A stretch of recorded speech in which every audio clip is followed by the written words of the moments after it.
Gloire à Dieu. Humblement, je vous salue dans le nom de Jésus-Christ. Nous allons prier. Seigneur Jésus, je te mets au devant de ce petit temps que nous allons ensemble passer avec toi à l'écoute de ta parole. Visite toi-même les uns et les autres. Merci Seigneur. Au nom de Jésus, j'ai prié. L'intangible jugement de Dieu. Le jugement de Dieu reste intact vis-à-vis de quiconque n'est pas dans les normes du salut ou de quiconque ne pratique pas la justice. Vous savez tous vous-même que Dieu ne fait acception de personne. Il ne regarde pas au visage des gens. Le jugement de Dieu tombe sur la transgression dans le corps du transgresseur, sur le péché dans le corps du pécheur, sur la désobéissance dans le corps du désobéissant. Dieu a frappé David, l'homme selon son cœur, sans regarder à son élévation, sans regarder à sa grandeur. Il avait renvoyé le roi Nebuchadnezzar pour le mettre ensemble avec les ânes sauvages à cause de son orgueil. C'était le jugement de Dieu. Uza était frappé à mort sur champ pour avoir touché à l'arche ce qu'il ne devait pas faire. C'était le jugement de Dieu. Le jugement de Dieu est autonome. Il est indépendant dans son domaine. C'est comme un ministre dans un État purement démocratique qui exerce ses fonctions librement. En Luc au chapitre 13, aidez-moi, nous allons lire dans 1 jusqu'à 5. Et Luc chapitre 13, de 1 à 5. En ce même temps, quelques personnes se trouvaient là, racontaient à Jésus ce qui était arrivé à des Galiléens dont Pilate avait mêlé le sang avec celui de leur sacrifice. Verset 2. Il leur répondit, ça dit Jésus, Jésus leur répondit, croyez-vous que ces Galiléens fussent le plus grand pécheur que tous les autres Galiléens parce qu'ils ont souffert de la sorte? Non, je vous le dis, mais si vous ne vous repentez, vous périrez tous également. Verset 4. Ou bien ces 18 personnes sur qui est tombée la tour de Siloé et qu'elle a tuées, croyez-vous qu'elles fussent plus coupables que tous les autres habitants de Jérusalem? Non, je vous le dis, mais si vous ne vous repentez, vous périrez tous également. Jésus dit, non, si vous ne vous repentez pas, vous périrez tous également. Ceux qui ne se repentent pas, quel que soit qui ils sont dans le monde ou dans la maison d'adoration, dans l'église, dans la mosquée, je ne sais pas dans où encore, ils sont attendus par le même sort. Le même jugement les attend.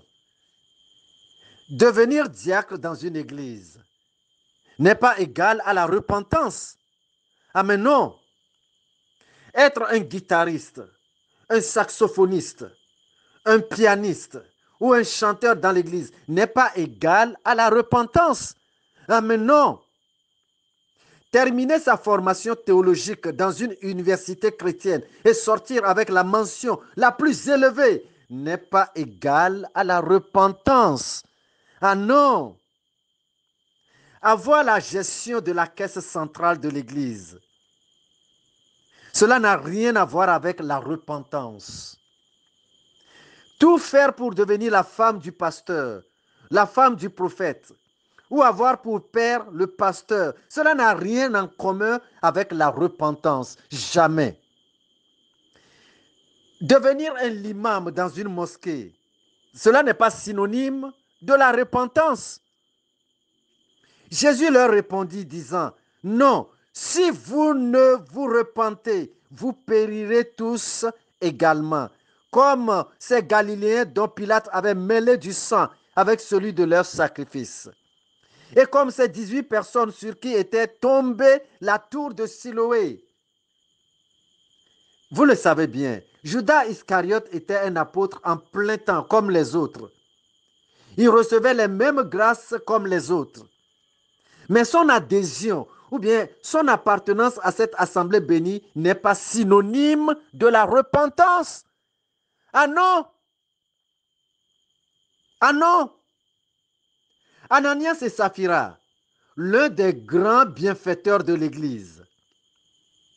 Donner grandement sous les ovationnements, sous les applaudissements des membres de la communauté. Cela n'a aucun lien avec la repentance. Non. Jésus dit, non, si vous ne vous repentez, vous périrez tous également. Vous périrez tous également. Un pasteur inconscient, comme je l'étais auparavant, avait un fidèle de son assemblée qui prenait avec une clé fabriquée de l'argent de l'église dans la caisse de l'église, sur la tête des 3 caissiers, et ceci durant 3 ans et demi. Et à la fin de chaque année, les caissiers se cotisent entre eux le manquant pour rembourser. J'appelle cela du Judas Iscariotisme.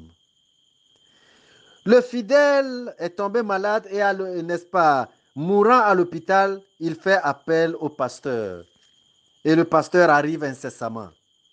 Le fidèle lui fait toute la confession et lui demande pardon et lui demande aussi d'aller demander pardon aux 3 caissiers de l'église.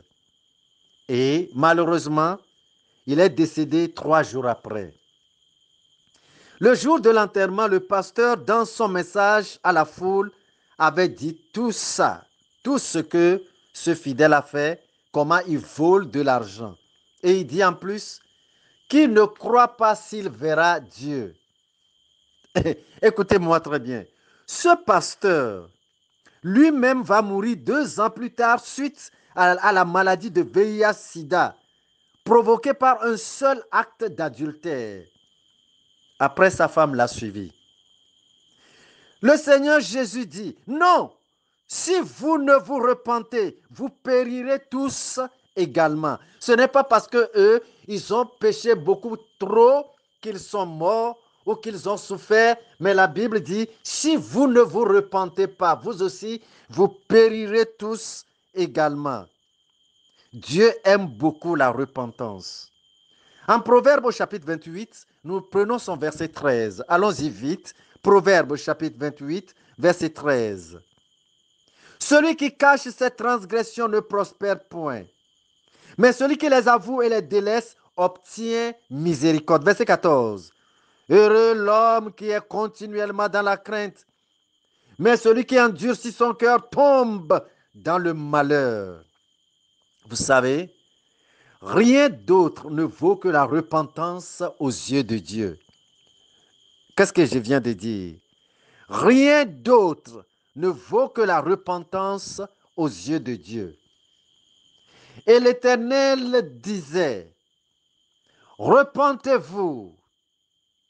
Et quand Jean-Baptiste était arrivé, il disait, repentez-vous. Et lorsque Jésus-Christ lui-même était là, il disait seulement, repentez-vous. Au temps des apôtres, leur message était, repentez-vous. Et nous aussi aujourd'hui, nous vous disons toujours, repentez-vous. Vous devez le faire maintenant, en ce moment où vous écoutez tout seul ce message. Repentez-vous. Repentez-vous. Prenez la décision et repentez-vous. Vous pouvez cacher tout aux hommes, mais vous ne pouvez rien cacher à Dieu. Vous pouvez, n'est-ce pas, tout cacher sous votre titre, sous votre grandeur, sous votre rang social, mais vous ne pouvez rien cacher à Dieu. Ce que Dieu aime, c'est la repentance. Fermons nos yeux et nous allons prier. Seigneur Jésus, il y a beaucoup plus être membre d'église ou de mosquée. Ce que je voudrais dire, c'est qu'il y a beaucoup plus à être membre d'église ou de mosquée, et cela, c'est la repentance et la conversion en Jésus-Christ. Donne cette grâce à ceux qui viennent d'écouter ce message, de se repentir afin d'éviter le péril à venir, Seigneur Jésus.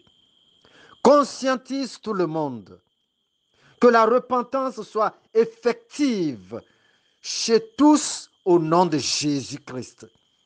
Merci Seigneur Jésus de nous conduire aujourd'hui à la repentance. Béni soit ton nom. Béni soit ton nom, Seigneur.